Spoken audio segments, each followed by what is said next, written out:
Hello বন্ধুরা, আমাদের SD TV চ্যানেলে আপনাদের স্বাগতম। আমি দীপিকা চলে এসেছি আপনাদের জন্য তোমাদের রানী সিরিয়ালের আপডেট নিয়ে। রানী পিকলুকে ইঞ্জেকশন দেয় আর বলে যে দেখো, তুমি রানীর হাত থেকে নিস্তার পাবে না পিকলুদা। তুমি আমার সঙ্গে অন্যায় করেছো, আমার মেয়ে দুনির সঙ্গে। ওকে বাবার ভালোবাসা পেতে দাওনি। যে বাড়ির থেকে আমাকে বের করে দেওয়া হয়েছিল একদিন অপমান করে, সেই বাড়িতে আজকে আমি আবার ফিরে যাচ্ছি। তবে আমি না থাকলে কি, একজন নার্সকে আমি রেখে যাব, প্রয়োজন হলে সে তোমার সেবা যত্ন করবে। তুমি কতদিন আর এরকম করে শুয়ে থাকবে বলো? তোমাকে একদিন না একদিন উঠে দাঁড়াতে হবে, আমার সমস্ত প্রশ্নের উত্তর দিতে হবে।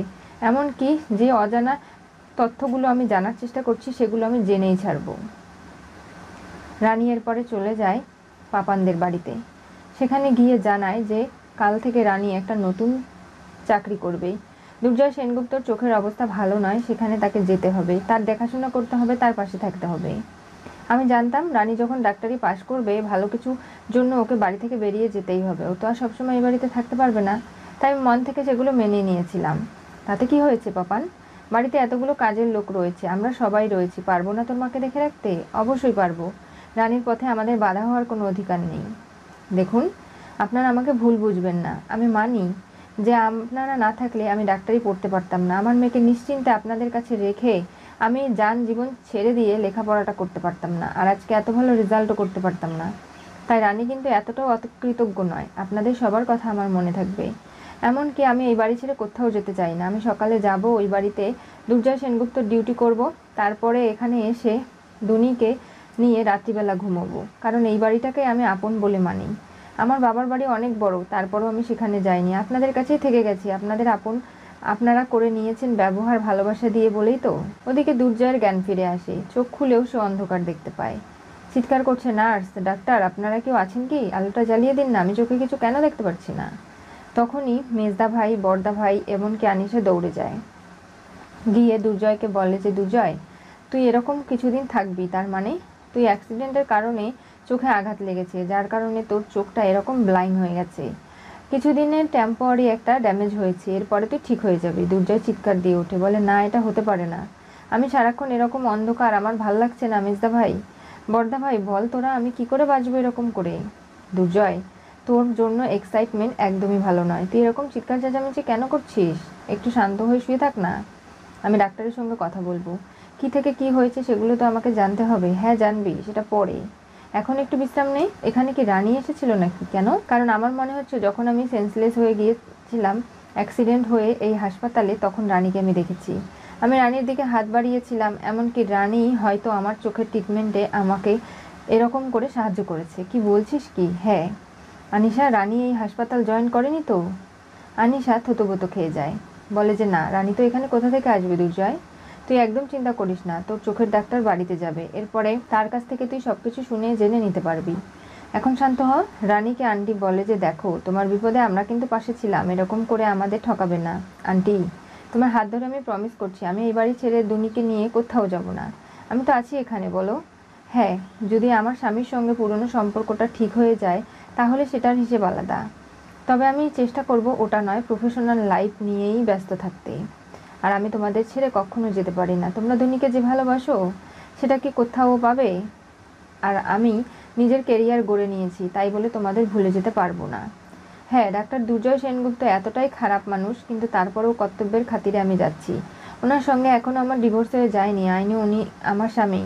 উনি আমাকে অপমান করে, আমার ওপর অভিমান করে বিদেশে চলে গিয়েছিল।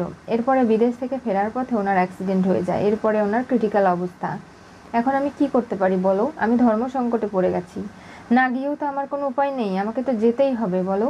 দুনির বাবা হিসেবে ওনাকে সুস্থ আমি দেখতে চাই, আর যার কারণে এই কর্তব্যগুলো পালন করতে আমি তোমাদের সাহায্য চাইছি। কিছুদিনের জন্য তোমরা একটু অ্যাডজাস্ট করে নাও।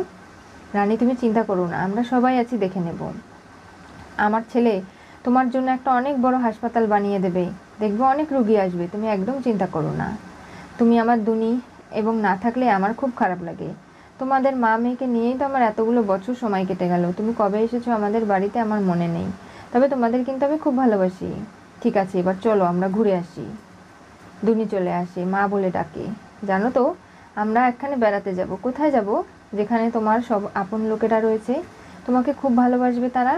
তুমি তাদের সবাইকে চেনো, তুমি তাদের আদরের ছিলে, দেখতে পারবে। এই বলে দুনিকে কোলে নেয়। এরপরে দুর্জয়কে হাসপাতাল থেকে ছেড়ে দেওয়া হবে, তাকে বাড়িতে নিয়ে যাওয়া হবে। পরিবারে দুর্জয়ের সবাই খুব আনন্দিত।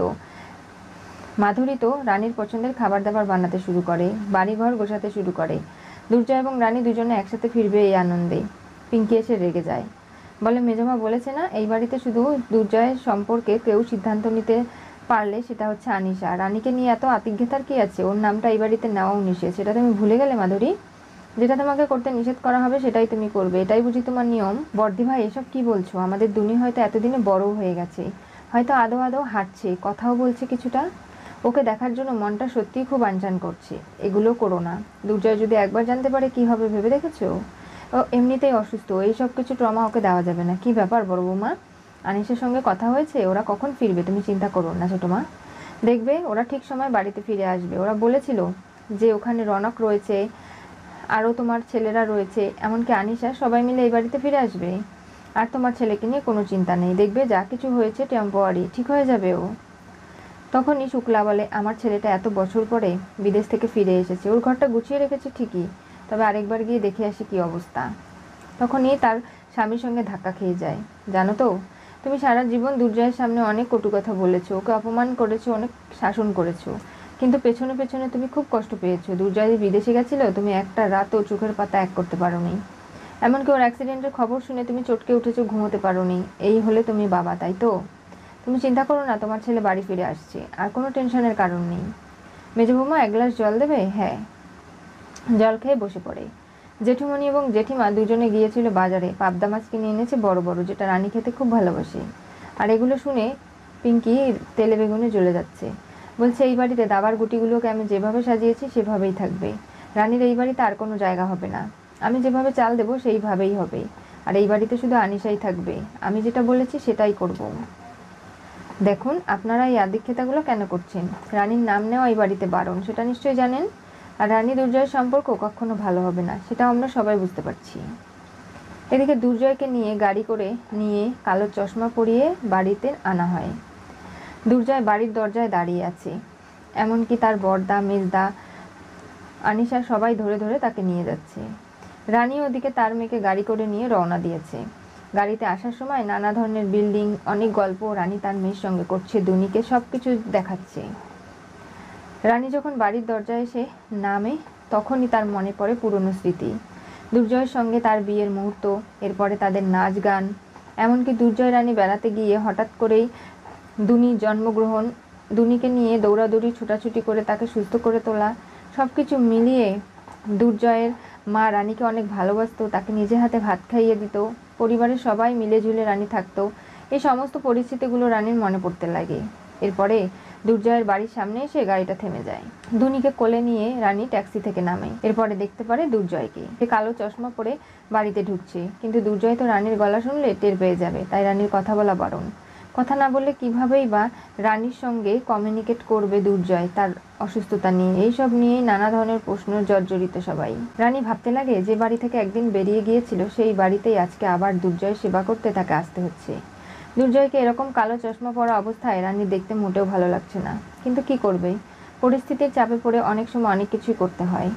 রানী যখন দুনিকে নিয়ে এই বাড়িতে আসে, শুক্লা খুব খুশি হয়ে যায়, তার নাতনিকে কোলে তুলে নেয়। আর যখন জিজ্ঞাসা করে, আমি তোমার কে হই? ঠাম্মি হও। খুব সুন্দর করে বললে শুক্লা খুশি হয়ে যায়, বলে, আমার কত আনন্দের দিন, আজকে ঠাম্মি বলে আমার নাতনি আমাকে ডেকেছে, এর থেকে বড় পাওনা আর কি হতে পারে? এই দিনটা সেলিব্রেট করা উচিত আমার। আমার ছেলেও বাড়িতে ফিরে এসেছে, আর এর খুশিতে আমার সব থেকে বেশি আনন্দিত হচ্ছি। হঠাৎ করে পিঙ্কি বলে, দেখো, তুমি এখানে একজন ডাক্তার হিসাবে এসেছো রানী, এই বাড়িতে আবার আগের মতো জাকিয়ে বসবে এই ধারণা কিন্তু রেখো না। আর যার কারণে কাল থেকে এলে দুনিকে তোমার বাড়িতে রেখে আসবে, এখানে আনবে না। সবার আদর করা হয়ে যাক, ভালোবাসার যত্ন করা, এরপরে তুমি দুনিকে নিয়ে বাড়ি চলে যাও। আজকে বরঞ্চ তোমার এখানে থাকার কোনো প্রয়োজন নেই। দুনিকে নিয়েই সবাই ব্যস্ত হয়ে গেছে, তুমিও যখন তো দুনিকে নিয়ে এসেছো, তুমি নিজের ডিউটিটা ঠিক করে করতে পারবে না, তাই কাল থেকে ডিউটি আওয়ারে ডিউটিই করবে, আর দুনিকে সঙ্গে আনার প্রয়োজন নেই। এটা শুনে শুক্লা অবাক হয়ে যায়। কি হতে চলেছে তোমাদের রানী সিরিয়ালের পরবর্তী টুইস্টে? দুনি রানীকে ঠাম্মি ডাকলো। রানী দুর্জয়কে কালো চশমায় বাড়িতে দেখলো। রানী যেভাবে দুর্জয়ের পাশে সারা জীবন থাকতে চেয়েছিল, সেই সম্পর্ক তাদের স্বামী স্ত্রীর আর রইল না। কিন্তু রানী নিজের জীবনে বড় ডাক্তার হয়ে সেই দুর্জয়েরই আবার বিপদে এসে পাশে দাঁড়িয়েছে, সেবা করছে তার। কিন্তু এগুলো করতে গিয়ে দুর্জয় যখন জানতে পারবে যে রানী আসলে এত বড় ডাক্তার এবং রানী দুর্জয়েরই নার্সিংহোম জয়েন করেছে, সেখানেই ট্রিটমেন্ট করছে এবং দুর্জয়কে দেখাশোনা, দুর্জয় যা যাবতীয় সবটা রানীর হাত দিয়ে হয়েছে, তখন না জানি কী ঘটবে। দুনিকে পেয়ে এত বড় হয়ে গেছে দুনি, সবাই খুব খুশি, একমাত্র পিঙ্কি বাদে। সে কখনো চাই না যে তার সাজানো সমস্ত কিছু আবার রানীর প্রতি ভালোবাসায় সকলে ঘেঁটে দিক। জানতে হলে চোখ রাখতে হবে আমাদের চ্যানেলে। পাশে থাকা বেল আইকনটি অবশ্যই করে ক্লিক করুন।